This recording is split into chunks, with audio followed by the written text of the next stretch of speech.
Hi, everybody. The story of America is a story of progress. It's written by ordinary people who put their shoulders to the wheel of history to make sure that the promise of our founding applies not just to some of us, but to all of us. Farmers and blacksmiths who chose revolution over tyranny. Immigrants who crossed oceans and the Rio Grande.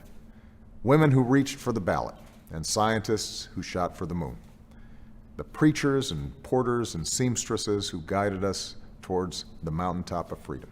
Sometimes we can mark that progress in special places, hallowed ground where our history was written. Places like Independence Hall, Gettysburg, Seneca Falls, Kitty Hawk, and Cape Canaveral. Well, one of these special places is the Stonewall Inn. Back in 1969, as a turbulent decade was winding down, the Stonewall Inn was a popular gathering place for New York City's LGBT community. At the time, being gay, lesbian, bisexual, or transgender was considered obscene, illegal, even a mental illness. One night, police raided the bar and started arresting folks. Raids like these were nothing new, but this time the patrons had had enough. So they stood up and spoke out. The riots became protests. The protests became a movement. The movement ultimately became an integral part of America. Over the past 7 years, we've seen achievements that would have been unimaginable to the folks who, knowingly or not, started the modern LGBT movement at Stonewall. Today, all Americans are protected by a hate crimes law that includes sexual orientation and gender identity.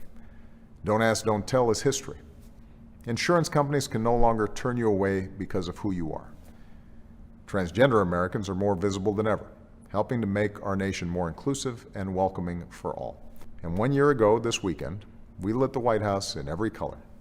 Because in every state in America, you're now free to marry the person you love. There's still work to do. As we saw 2 weeks ago in Orlando, the LGBT community still faces real discrimination, real violence, real hate. So we can't rest. We got to keep pushing for equality and acceptance and tolerance. But the arc of our history is clear. It's an arc of progress. And a lot of that progress can be traced back to Stonewall.